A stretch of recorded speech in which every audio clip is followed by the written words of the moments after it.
Baik, ketemu lagi dengan saya di video yang terakhir dari chapter 2 Sistem Informasi Akuntansi, dan kali ini yang akan saya bahas adalah tentang ERP System atau Enterprise Resource Planning.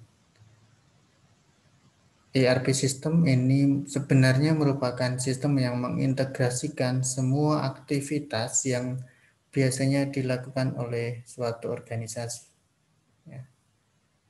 Aktivitasnya apa saja? Aktivitasnya ada aktivitas proses produksi untuk perusahaan manufaktur, ya, production. Kemudian ada payroll, ini nanti berkaitan dengan aktivitas yang terkait dengan sumber daya manusia, yaitu untuk penggajian karyawan. Kemudian ada sales, aktivitas penjualan. Kemudian ada purchasing, aktivitas pembelian. Dan juga salah satu aktivitas yang pasti akan dilakukan oleh semua organisasi, yaitu financial reporting atau pelaporan keuangan. Jadi konteksnya dalam ERP sistem ini seluruh aktivitas perusahaan itu di maintain, dikelola dengan menggunakan satu aplikasi, yaitu aplikasi Enterprise Resource Planning. Nah, karena konsepnya adalah mengintegrasikan seluruh aktivitas yang terjadi dalam perusahaan, maka skemanya akan menjadi seperti ini untuk sistem dari ERP itu. Yaitu yang pertama, basis data yang digunakan adalah basis data yang terintegrasi. Artinya,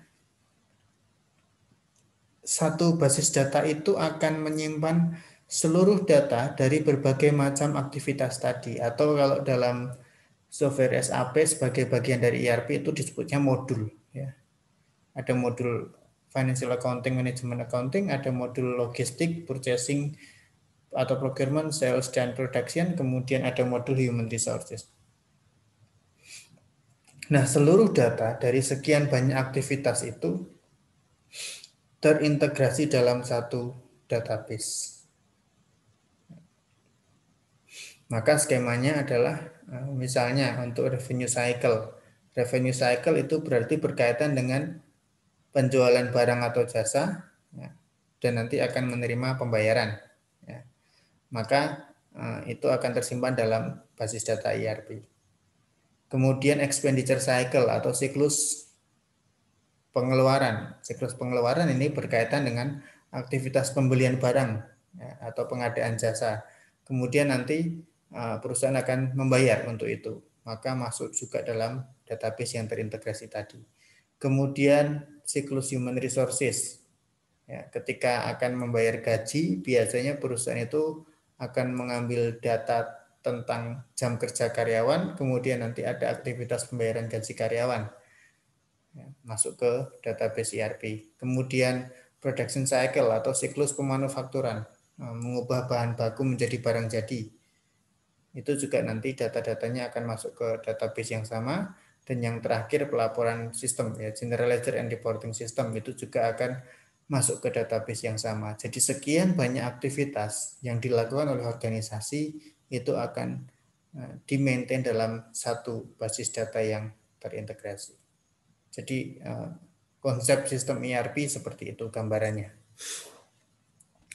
Nah, untuk ERP sendiri, kalau di kampus kita ada pelatihan khusus untuk mahasiswa, namanya pelatihan SAP, dan teman-teman bisa mendaftar ketika dibuka pendaftaran untuk workshopnya. Di situ nanti mahasiswa akan belajar bagaimana cara mengoperasikan SAP sebagai bagian dari Enterprise Resource Planning System untuk tingkat dasar. Jadi nanti yang akan dilakukan oleh teman-teman adalah mencoba memasukkan beberapa transaksi secara simulasi gitu ya dalam software SAP. Nah, apa saja sih kelebihan ERP system? Kenapa kok sampai sekarang akhirnya banyak yang menggunakan software ini? Yang pertama, integrated enterprise-wide, allowing for better flow of information as it's stored in a centralized database and can be accessed by various departments, which also improves customer services. Jadi tadi saya mengatakan di awal bahwa konsepnya adalah konsep terintegrasi. Artinya ketika ada integrasi seluruh aktivitas organisasi dalam satu sistem, berarti kan ada aliran yang lebih baik dalam hal aliran informasinya. Maka ketika aliran informasi ini ya semuanya tersimpan dalam satu basis data, akan bisa dipakai oleh seluruh departemen dalam perusahaan itu. Sehingga nantinya pelayanan kepada customer itu juga akan bisa menjadi lebih baik. Kemudian manfaat yang kedua, data captured once. In example, no longer needs sales to enter data about the customer and then accounting to enter same customer data for invoicing. Jadi kalau dari teori basis data, ada database yang terintegrasi, centralized ya, terpusat, ada database yang terdistribusi. Database yang terdistribusi itu berarti tiap departemen akan punya basis datanya masing-masing. Misalnya basis data penjualan untuk karyawan yang di bagian penjualan itu sendiri, kemudian basis data accounting untuk karyawan yang di bagian accounting itu terpisah. Konsekuensinya kalau basis data terdistribusi, maka tiap bagian harus mengupdate sendiri-sendiri untuk datanya. Nah, ERP ini menggunakan sistem basis data terpusat yang tadi saya sebut terintegrasi itu.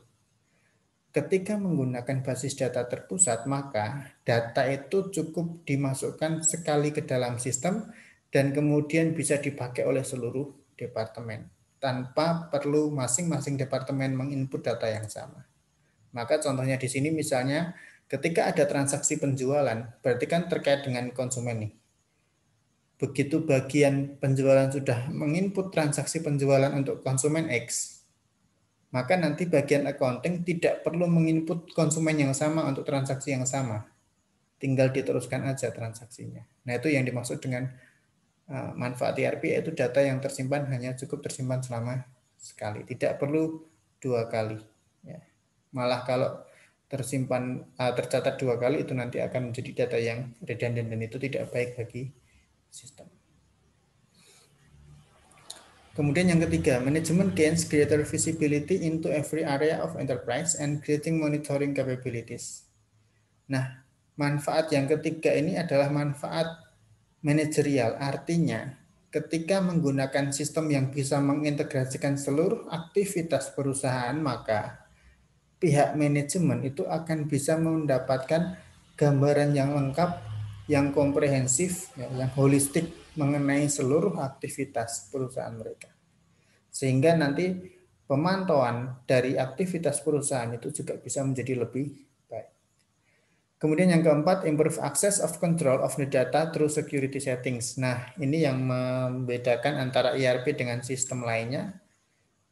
Memang ada beberapa sistem yang akhirnya mengikuti pola ini. Jadi dalam ERP ini bisa ditingkatkan keamanan sistemnya dengan menggunakan pengendalian atas akses terhadap sistem. Misalnya, karyawan bagian penjualan yang mereka hanya bisa mengakses modul penjualan. Karyawan di bagian accounting hanya bisa mengakses modul accounting. Ya, jadi sudah ada semacam pengendalian yang lebih memadai untuk akses terhadap sistem. Kemudian yang kelima, manfaatnya adalah standardization of procedures and reports. ERP system itu sudah memiliki prosedur dan standar tertentu di dalam sistemnya itu yang menggambarkan aktivitas bisnis suatu perusahaan. Artinya, ketika perusahaan menggunakan ERP system, maka prosedur yang mereka lakukan, kemudian laporan yang dihasilkan dari sistem ini akan terstandar. Jadi, standarisasinya terjaga, bisa digunakan di banyak perusahaan. Kemudian customer services improves. ERP system ini sifatnya online juga, ya, integrated, maka pelayanan terhadap customer, terhadap pelanggan itu bisa lebih meningkat kualitasnya, bisa lebih baik. Customer bisa secara lebih cepat mendapatkan informasi apa yang mereka butuhkan, barang apa yang mereka mau beli, harga berapa, dan lain sebagainya. Kemudian ketika customer mengirimkan order, pesanan bisa langsung diproses, dan juga customer bisa memantau sejauh mana pesanan mereka sudah diproses oleh sistem perusahaan. Kemudian manfaat yang berikutnya, manufacturing plants receive new orders in real time and the automation of manufacturing processes leads to increased productivity. Nah, ini terkait dengan yang tadi saya bahas nih, pemrosesannya real time kalau menggunakan ERP. Begitu ada transaksi di jam tersebut di hari itu, maka langsung diproses. Termasuk ketika menerima order. Kenapa? Karena misalnya ketika kita bicara tentang proses pemanufakturan, desain dalam ERP sistem itu adalah ketika akan memproduksi barang, maka harus ada beberapa step pendahulu. Misalnya, bahan bakunya dicek dulu, mesinnya dicek dulu, kemudian bahan baku dipilah. Kalau semua sudah siap, sudah beres, keluarlah surat perintah produksi. Dari surat perintah produksi inilah proses produksi akan dilakukan. Nah, ketika proses-proses ini dimasukkan atau dikelola menggunakan ERP sistem, maka proses-proses ini dapat dikelola secara real time. Begitu surat perintah produksi keluar, proses produksi bisa langsung dijalankan. Proses produksi selesai menghasilkan barang jadi, langsung dicek kualitasnya lewat quality control.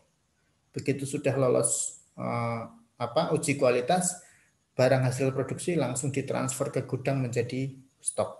Itu prosesnya real time dan itu akan lebih efisien dan efektif ketika dikelola melalui ERP sistem. Nah, itu tadi manfaatnya, tetapi sebagaimana sistem yang lain tentu juga memiliki kelemahan atau disadvantages ya. Kelemahan sistem ERP yang pertama ini terkait dengan cost yang harus dikeluarkan perusahaan. Yang perlu kita ingat, ERP sistem itu adalah sistem yang terintegrasi. Artinya, sistem ini kan sangat kompleks, ya kan? Berarti sistem ini mahal bagi perusahaan. Ya, tidak mudah memang membuat sistem yang bisa mengintegrasikan seluruh aktivitas perusahaan dalam satu software. Maka konsekuensinya ERP sistem itu cenderung lebih mahal daripada sistem-sistem yang lainnya. Tetapi pada akhirnya perusahaan-perusahaan pengembang ERP sistem mulai menyadari bahwa ternyata tidak hanya perusahaan besar saja yang butuh ERP sistem, perusahaan kecil dan menengah juga butuh. Maka akhirnya beberapa dari mereka mulai meluncurkan ERP sistem yang lebih cost friendly, ya, yang lebih murah biayanya. Contoh seperti SAP MySAP itu dia punya produk yang bisa diimplementasikan di perusahaan kecil. Loh Pak, tapi kan kompleks. Nah, maka konsekuensinya untuk menekan biaya yang lebih murah, maka modulnya tidak selengkap kalau itu dipakai perusahaan besar. MySAP IBM itu modulnya hanya ada Human Resources dan Financial Accounting karena sumber daya manusia dan pelaporan akuntansi keuangan kan dua hal yang pasti dilakukan di semua organisasi. Jadi agar biaya harganya lebih terjangkau untuk perusahaan kecil, maka disediakan versi SAP yang lebih ringkas, yang tidak sekompleks untuk SAP perusahaan besar. Kemudian yang kedua masalah dari ERP system adalah significant amount of time to implement. Jadi suatu sistem yang sifatnya kompleks, maka instalasinya itu membutuhkan waktu yang lama biasanya. Instalasi sampai dengan implementasi dan penerapan ya. Ini prosesnya bisa cenderung lebih lama daripada ketika menggunakan sistem-sistem yang biasa. Karena termasuk harus melihat bagaimana nanti akhirnya ketika organisasi itu menggunakan ERP, proses bisnisnya akan menjadi seperti apa, budaya organisasi bagaimana, dan seterusnya. Nah, ini masuk ke poin yang ketiga, nyambung ya. Changes to business processes itu juga bisa menjadi kelemahan dari ERP. Tadi manfaat ERP kan prosesnya standar ya, prosedurnya standar. Ketika ada perusahaan yang menerapkan ERP atau mengimplementasikan ERP, maka konsekuensi lainnya adalah mereka harus mengubah proses bisnisnya. Nah, ini kalau tidak di-maintain dengan baik akan menjadi hambatan tersendiri. Kemudian kelemahan yang berikutnya adalah kompleks. Ini yang tadi saya sampaikan di awal. ERP system dengan karakteristiknya yang integrated for all activities, maka konsekuensinya sistem ini rumit. Kenapa? Bayangkan saja seluruh aktivitas perusahaan dimasukkan dalam satu sistem. Bagaimana rumitnya software ini? Itu yang membuat sistem ini mahal. Kemudian kelemahan yang berikutnya adalah user resistance atau penolakan dari pengguna, penolakan dari karyawan misalnya. Kenapa bisa muncul user resistance? Karena konsep dasarnya learning new things is sometimes hard for employees. Ya, bahwa mempelajari hal-hal yang baru itu terkadang merupakan sesuatu yang berat bagi karyawan. Terutama kalau karyawan itu sudah terbiasa dengan sistem yang lama. Sistem yang tidak online, tidak terintegrasi, tiba-tiba menggunakan ERP yang sudah online, ya, full automation dan integrated. Tentu karyawan harus beradaptasi secara radikal, istilahnya kan gitu. Sehingga akhirnya terkadang menimbulkan penolakan, loh kami udah nyaman dengan cara-cara yang selama ini gitu loh. Kami berat nih kalau harus mempelajari hal yang baru bahkan yang sangat berbeda dari apa yang sudah kami lakukan. Nah, maka terkait user resistance ini menarik karena memang penelitian saya juga kebanyakan pada penerimaan teknologi oleh pengguna. Ya. Banyak faktor yang pada akhirnya menyebabkan user itu tidak mau menerima teknologi yang baru. Nah, itu yang bisa saya sampaikan untuk sistem informasi akuntansi. Chapter yang kedua berkaitan dengan data processing cycle dan enterprise resource planning. Terima kasih yang sudah menyimak dari awal. Semoga nanti bisa kita diskusikan melalui kolom komentar di YouTube ini atau melalui akun-akun sosial media saya lainnya. Terima kasih dan sampai jumpa di video yang berikutnya.